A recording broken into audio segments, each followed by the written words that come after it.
عیاش اونٹنی پر سوار ان دونوں کے ہمراہ نکل پڑے۔ راستے میں ایک جگہ ابو جہل نے کہا، بھائی میرا یہ اونٹ تو بڑا سخت نکلا، کیوں نہ تم مجھے بھی اپنی اس اونٹنی پر پیچھے بیٹھا لو۔ عیاش نے کہا ٹھیک ہے، اور اس کے بعد اونٹنی بٹھا دی۔ ان دونوں نے بھی اپنی اپنی سواریاں بٹھائیں تاکہ ابو جہل عیاش کی اونٹنی پر پلٹ آئے، لیکن جب تینوں زمین پر آ گئے تو یہ دونوں اچانک عیاش پر ٹوٹ پڑے اور انہیں رسی سے جکڑ کر باندھ دیا، اور اسی بندھی ہوئی حالت میں دن کے وقت مکہ لائے اور کہا، اے اہل مکہ، اپنے بیوقوفوں کے ساتھ ایسا ہی کرو جیسا ہم نے اپنے اس بیوقوف کے ساتھ کیا۔ حشام اور عیاش کفار کی قید میں پڑے رہے۔ جب رسول اللہ صلی اللہ علیہ وسلم ہجرت فرما چکے تو آپ نے ایک روز کہا، کون ہے جو میرے لیے حشام اور عیاش کو چھوڑا لائے؟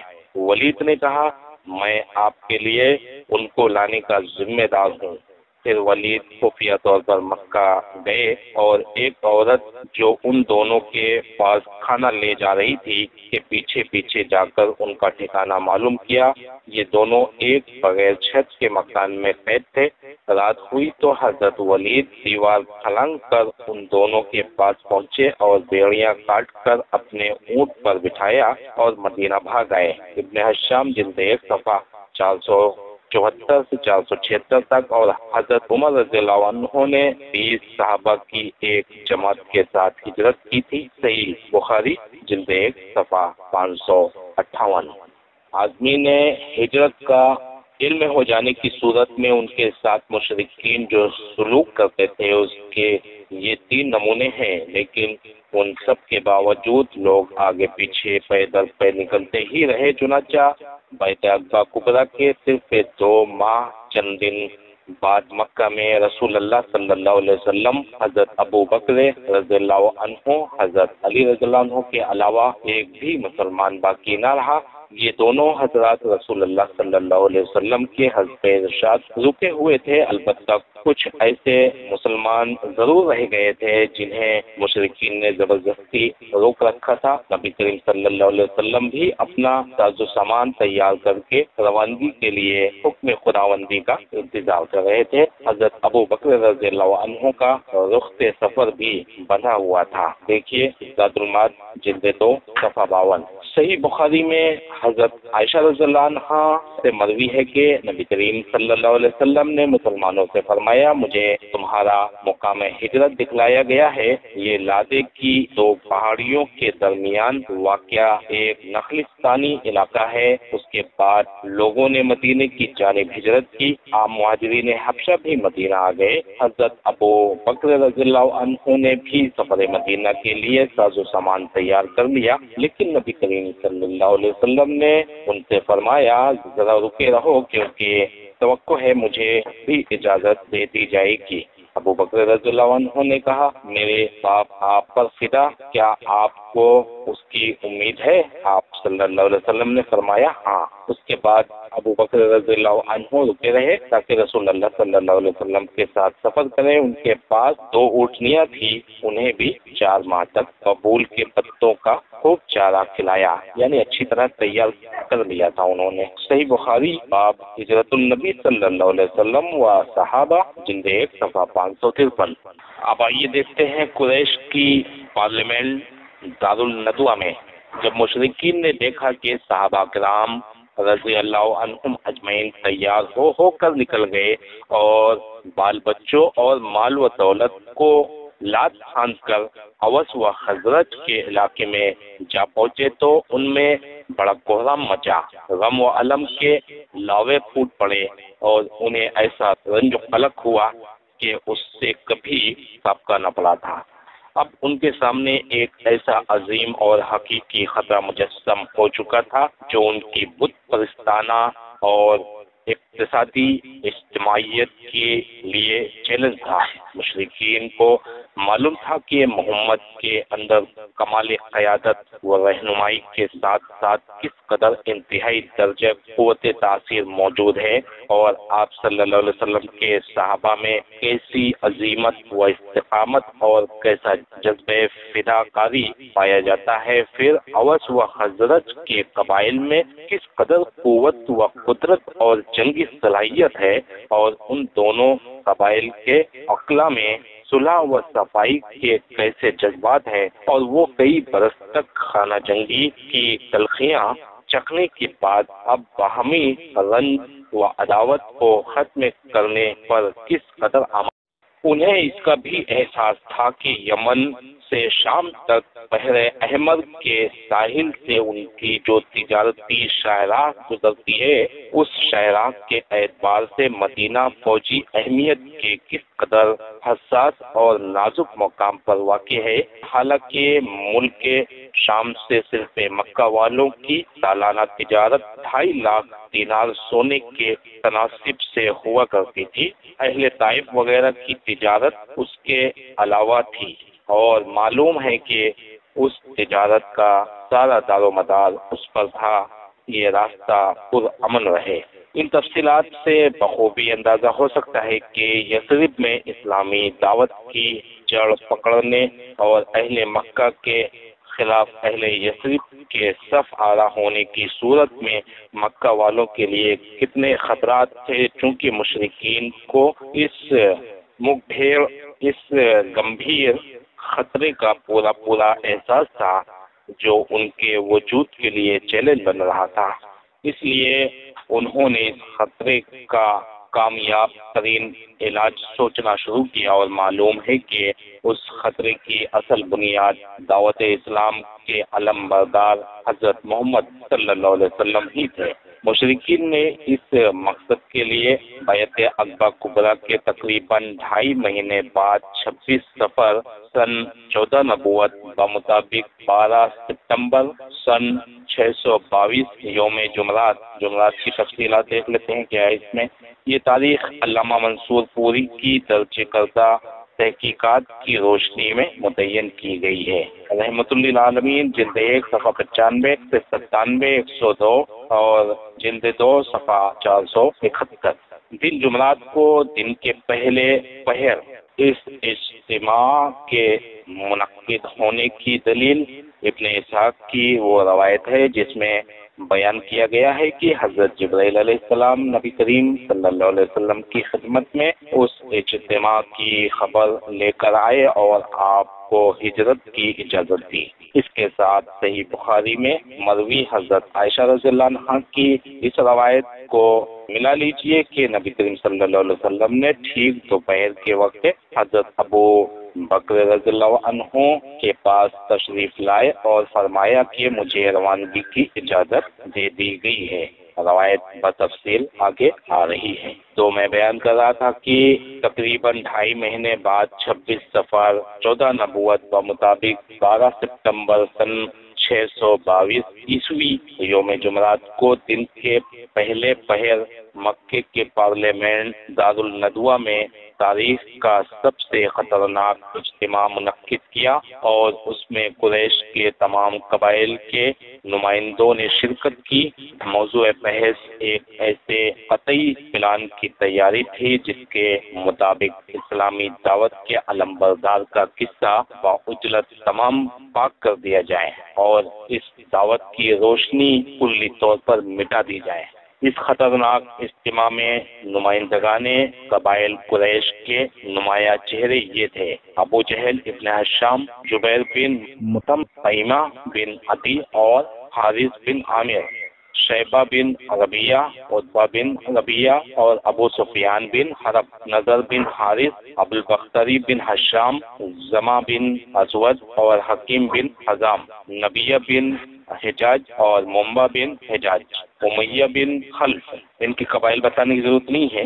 وقت مقررہ پر یہ نمائندگان دارالندوہ پہنچے تو ابلیس بھی ایک شیخ جلیل کی صورت ابا اوڑھے راستہ روکے دروازے پر آن کھڑا ہوا۔ لوگوں نے کہا یہ کون سے شیخ ہیں؟ ابلیس نے کہا یہ اہل نجد کا ایک شیخ ہے، آپ لوگوں کا پروگرام سن کر حاضر ہو گیا ہے، باتیں سننا چاہتا ہے اور کچھ بعید نہیں کہ آپ لوگوں کو خیر خواہانہ مشورہ سے بھی محروم نہ رکھے۔ لوگوں نے کہا بہتر ہے آپ بھی آ جائیے، چنانچہ ابلیس بھی ان کے ساتھ اندر آ گیا۔ پارلیمانی بحث اور نبی کریم صلی اللہ علیہ وسلم کے قتل کی ظالمانہ قرارداد پر اجتماع مکمل ہو گیا تو تجاویز اور حل پیش کیے جانے شروع ہوئے اور دیر تک بحث جاری رہی۔ پہلے ابو الاسود نے یہ تجویز پیش کی کہ ہم اس شخص کو اپنے درمیان سے نکال دیں اور اپنے شہر سے جلا وطن کر دیں، پھر ہمیں اس سے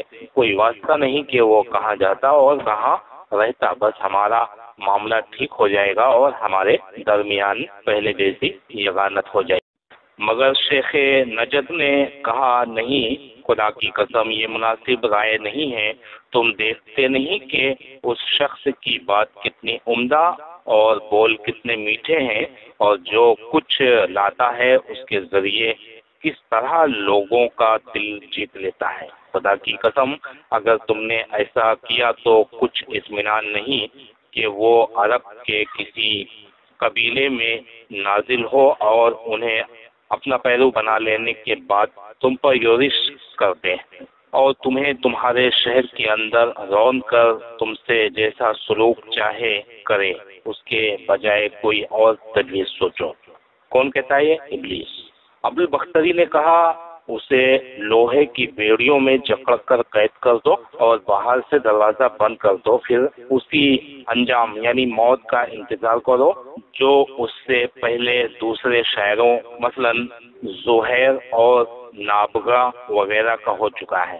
شیخ نجد نے کہا نہیں، خدا کی قسم یہ بھی مناسب رائے نہیں ہے، واللہ اگر تم لوگوں نے اسے قید کر دیا جیسا کہ تم کہہ رہے ہو تو اس کی خبر بند دروازے سے باہر نکل کر اس کے ساتھیوں تک ضرور پہنچ جائے گی، پھر کچھ بعید نہیں کہ وہ لوگ تم پر دھاوا بول کر اس شخص کو تمہارے قبضے سے نکال لے جائیں، پھر اس کی مدد سے اپنی تعداد بڑھا کر تمہیں مغلوب کر لیں، لہذا یہ بھی مناسب رائے نہیں، کوئی اور تجویز سوچو۔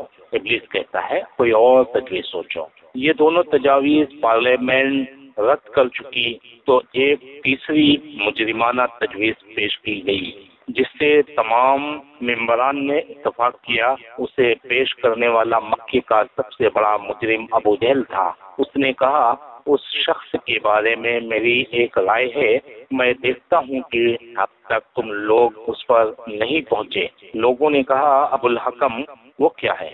ابو جہل نے کہا میری رائے یہ ہے کہ ہم ہر قبیلے سے ایک مضبوط صاحب نسب اور باقا جوان منتخب کر لے، پھر ہر ایک کو ایک تیز تلوار دیں، اس کے بعد سب کے سب اس شخص کا رخ کریں اور اس طرح یک بارگی تلوار مار کر قتل کر دیں جیسے ایک ہی آدمی نے تلوار ماری ہو، یوں ہمیں اس شخص سے راحت مل جائے گی اور اس طرح قتل کرنے کا نتیجہ یہ ہوگا کہ اس شخص کا خون سارے قبائل میں بکھر جائے گا اور بنو عبد مناف سارے قبیلوں سے جنگ نہ کر سکیں گے، لہذا دیت یعنی خون بہا لینے پر راضی ہو جائیں گے اور ہم دیت ادا کر دیں گے۔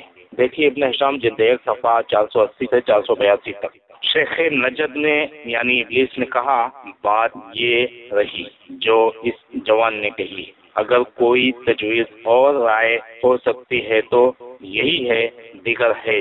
اس کے بعد پارلیمان مکہ نے اس مجرمانہ قرارداد پر اتفاق کر لیا اور ممبران اس عزم مصمم کے ساتھ اپنے گھروں کو واپس گئے۔ نبی کریم صلی اللہ علیہ وسلم کی ہجرت، نبی کریم صلی اللہ علیہ وسلم کے قتل کی مجرمانہ قرارداد طے ہو چکی تو حضرت جبرائیل علیہ السلام اپنے رب تبارک و تعالیٰ کی وحی لے کر آپ کی خدمت میں حاضر ہوئے اور آپ کو قریش کی سازش سے آگاہ کرتے ہوئے بتلایا کہ اللہ تعالیٰ نے آپ کو یہاں سے روانگی کی اجازت دے دی ہے۔ اور یہ کہتے ہوئے ہجرت کے وقت کی تعین بھی فرما دی کہ آپ یہ رات اپنے اس بستر پر نہ گزارے جس پر اب تک گزارا کرتے تھے۔ دیکھیے ابن ہشام جلد 1 صفحہ 482، زاد المعاد جلد 2 صفحہ 52۔ اس اطلاع کے بعد نبی کریم صلی اللہ علیہ وسلم ٹھیک دوپہر کے وقت ابو بکر رضی اللہ عنہ کی گھر تشریف لے گئے تاکہ ان کے ساتھ ہجرت کے سارے پروگرام اور مرحلے طے فرما لیں۔ حضرت عائشہ رضی اللہ عنہ کا بیان ہے کہ ٹھیک دوپہر کے وقت ہم لوگ ابو بکر رضی اللہ عنہ کے مکان میں بیٹھے تھے کہ کسی کہنے والے نے ابو بکر رضی اللہ عنہ سے کہا، یہ رسول اللہ صلی اللہ علیہ وسلم سر ڈھانکے تشریف لا رہے ہیں۔ یہ ایسا وقت تھا جس میں آپ صلی اللہ علیہ وسلم تشریف نہیں لایا کرتے تھے۔ ابو بکر رضی اللہ عنہ نے کہا، میرے ماں باپ آپ پر قربان، آپ اس وقت کسی اہم معاملہ ہی کی وجہ سے تشریف لائے ہیں۔ حضرت عائشہ رضی اللہ عنہ بیان کرتی ہیں کہ رسول اللہ صلی اللہ علیہ وسلم تشریف لائے، اجازت طلب کی، آپ کو اجازت دی گئی اور آپ اندر داخل ہوئے۔ پھر ابو بکر رضی اللہ عنہ نے فرمایا، تمہارے پاس جو لوگ ہیں انہیں ہٹا دو۔ ابو بکر رضی اللہ عنہ نے کہا، بس آپ کی اہل خانہ ہی ہیں، آپ پر میرے ماں باپ فدا ہوں۔ اے اللہ کے رسول، آپ نے فرمایا، اچھا تو مجھے روانگی کی اجازت مل چکی ہے۔ ابو بکر رضی اللہ عنہ نے کہا، ساتھ اے اللہ کے رسول، میرے باپ آپ پر فدا ہوں۔ رسول اللہ صلی اللہ علیہ وسلم نے فرمایا، ہاں۔ صحیح بخاری باب ہجرت النبی صلی اللہ علیہ وسلم جلد 1 صفحہ 553۔ اس کے بعد ہجرت کا پروگرام طے کر کے رسول اللہ صلی اللہ علیہ وسلم اپنے گھر واپس تشریف لائے اور رات کی آمد کا انتظار کرنے لگے۔ رسول اللہ صلی اللہ علیہ وسلم کے مکان کا گھیراؤ۔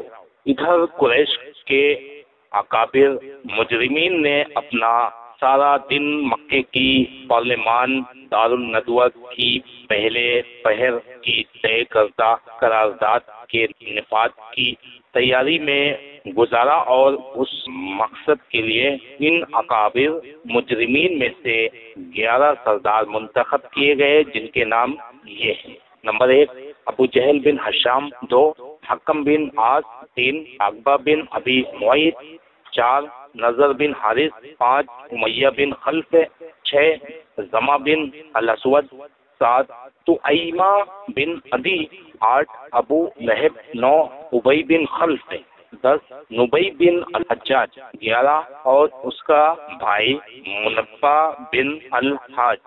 دیکھیے زاد المعاد جلد 2 صفحہ 52۔ ابن اسحاق کا بیان ہے کہ جب رات ذرا تاریک ہو گئی تو یہ لوگ گھات لگا کر نبی کریم صلی اللہ علیہ وسلم کے دروازے پر بیٹھ گئے، آپ سو جائیں تو یہ لوگ آپ پر ٹوٹ پڑیں۔ دیکھیے ابن ہشام جلد 1 صفحہ 482۔ ان لوگوں کو پورا وثوق اور پختہ یقین تھا کہ ان کی یہ ناپاک سازش کامیاب ہو کر رہے گی، یہاں تک کہ ابو جہل نے بڑے متکبرانہ اور پرغرور انداز میں مذاق و استہزاء کرتے ہوئے اپنے گھیرا ڈالنے والے ساتھیوں سے کہا، محمد کہتا ہے کہ اگر تم لوگ اس کے دین میں داخل ہو کر اس کی پیروی کرو گے تو عرب و عجم کے بادشاہ بن جاؤ گے، پھر مرنے کے بعد اٹھائے جاؤ گے تو تمہارے لیے اردن کے باغات جیسی جنتیں ہوں گی، اور اگر تم نے ایسا نہ کیا تو ان کی طرف سے تمہارے اندر ربا کے واقعات پیش آئیں گے، پھر تم مرنے کے بعد اٹھائے جاؤ گے اور تمہارے لیے آگ ہوگی جس میں جلائے جاؤ گے۔ دیکھیے اذن جلد 1 صفحہ 483۔ بہرحال اس سازش کے نفاذ کے لیے آدھی رات کے بعد کا وقت مقرر تھا، اس لیے یہ لوگ جاگ کر رات گزار رہے تھے اور وقت مقررہ کے منتظر تھے، لیکن اللہ اپنے کام پر غالب ہے، اس کے ہاتھ میں آسمانوں اور زمین کی بادشاہت ہے، وہ جو چاہتا ہے کرتا ہے، جسے بچانا چاہے کوئی اس کا بال بیکا نہیں کر سکتا اور جسے پکڑنا چاہے کوئی اس کو بچا نہیں سکتا۔ چنانچہ اللہ تعالیٰ نے اس موقع پر وہ کام کیا جسے ذیل کی آیت کریمہ میں رسول اللہ صلی اللہ علیہ وسلم کو مخاطب کرتے ہوئے فرمایا کہ سورہ نمبر 8 آیت نمبر 30، وہ موقع یاد کرو جب کفار تمہارے خلاف مکر کر رہے تھے تاکہ تمہیں قید کر دیں یا قتل کر دیں یا نکال باہر کریں۔ اور وہ لوگ داؤ چل رہے تھے اور اللہ بھی داؤ چل رہا تھا، اور اللہ سب سے بہتر۔ رسول اللہ صلی اللہ علیہ وسلم اپنا گھر چھوڑتے ہیں۔ بہرحال قریش اپنے پلان کے نفاذ کی انتہائی تیاری کے باوجود فاش ناکامی سے دوچار ہوئے۔ چنانچہ اس نازک ترین لمحے میں رسول اللہ صلی اللہ علیہ وسلم نے حضرت علی رضی اللہ عنہ سے فرمایا، تم میرے بستر پر لیٹ جاؤ اور میری یہ سبز حضرمی چادر اوڑھ کر سوئے رہو۔ سبز حضرمی حضر موم جنوبی یمن کی بنی ہوئی چادر حضرمی کہلاتی ہے۔ تمہیں ان کے ہاتھوں کوئی نقصان نہیں پہنچے گا۔ رسول اللہ صلی اللہ علیہ وسلم یہی چادر اوڑھ کر سویا کرتے تھے۔ دیکھیے ابن حشام جلد 1 صفحہ 482 سے 483 تک۔ اس کے بعد رسول اللہ صلی اللہ علیہ وسلم باہر تشریف لے آئے۔ مشرکین کی سفید چیری اور ایک مٹھی کنکریوں والی مٹی لے کر ان کے سروں پر ڈالی، لیکن اللہ نے ان کی نگاہیں پکڑ لی اور وہ آپ صلی اللہ علیہ وسلم کو دیکھ نہ سکے۔ اس وقت آپ یہ آیت تلاوت کر رہے تھے، وَجَعَلْنَا مِن بَيْنِ أَيْدِيهِمْ سَدًّا وَمِنْ خَلْفِهِمْ سَدًّا فَأَغْشَيْنَاهُمْ فَهُمْ لَا يُبْصِرُونَ۔ سورہ یاسین آیت نمبر 9۔ ہم نے ان کے آگے رکاوٹ کھڑی کر دی اور ان کے پیچھے رکاوٹ کھڑی کر دی، بس ہم نے انہیں ڈھانک لیا اور وہ دیکھ نہیں رہے۔ اس موقع پر کوئی بھی مشرک باقی نہ بچا جس کے سر پر آپ نے مٹی نہ ڈالی ہو۔ اس کے بعد آپ ابو بکر رضی اللہ عنہ کے گھر تشریف لے گئے اور پھر ان کے مکان کی ایک کھڑکی سے نکل کر دونوں حضرات نے رات ہی رات یمن کا رخ کیا اور چند میل پر واقع سور نامی پہاڑ کے ایک غار میں جا پہنچے۔ ادھر حاضرین وقت سفر کا انتظار کر رہے تھے، لیکن اس سے ذرا پہلے انہیں اپنی ناکامی و نامرادی کا علم ہو گیا۔ وہ یہ کہ ان کے پاس ایک غیر متعلق شخص آیا اور انہیں آپ کے دروازے پر دیکھ کر پوچھا کہ آپ لوگ کس چیز کا انتظار کر رہے ہیں؟ انہوں نے کہا محمد کا۔ اس نے کہا آپ لوگ ناکام و نامراد ہوئے، خدا کی قسم محمد تو آپ لوگوں کے پاس سے گزرے اور آپ کے سروں پر مٹی ڈالتے ہوئے اپنے کام کو گئے۔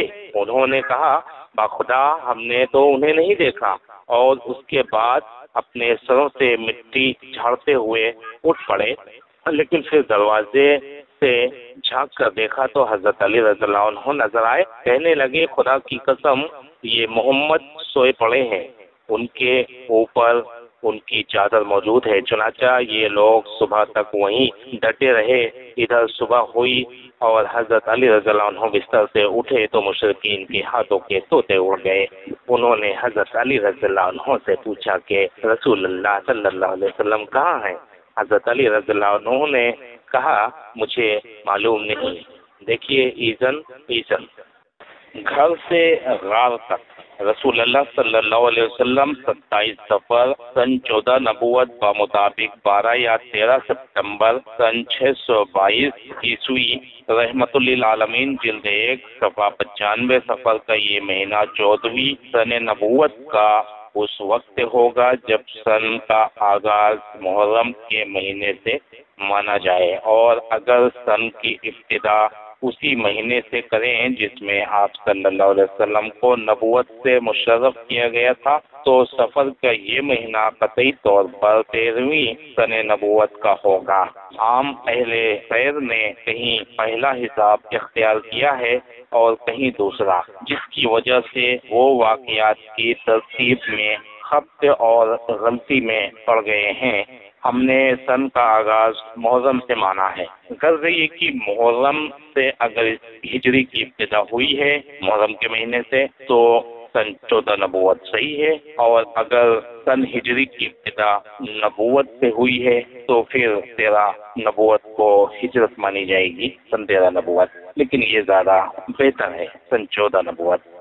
سن 622 عیسوی کی درمیانی رات اپنے مکان سے نکل کر جان و مال کے سلسلے میں اپنے سب سے قابل اعتماد ساتھی ابو بکر رضی اللہ عنہ کے گھر تشریف لائے تھے، اور وہاں سے پچھواڑے کی ایک کھڑکی سے نکل کر دونوں حضرات نے باہر کی راہ لی تھی تاکہ مکہ سے جلد از جلد یعنی طلوع فجر سے پہلے پہلے باہر نکل جائیں، چونکہ نبی کریم صلی اللہ علیہ وسلم کو معلوم تھا کہ قریش پوری جاں آسانی سے آپ صلی اللہ علیہ وسلم کی تلاش میں لگ جائیں گے، اور جس راستے پر وہ نظر اٹھے گی وہ مدینہ کا کاروانی راستہ ہوگا جو شمال کے رخ پر جاتا ہے۔ اس کے لیے آپ صلی اللہ علیہ وسلم نے وہ راستہ اختیار کیا جو اس کے بالکل الٹ تھا، یعنی یمن جانے والا راستہ جو مکہ کے جنوب میں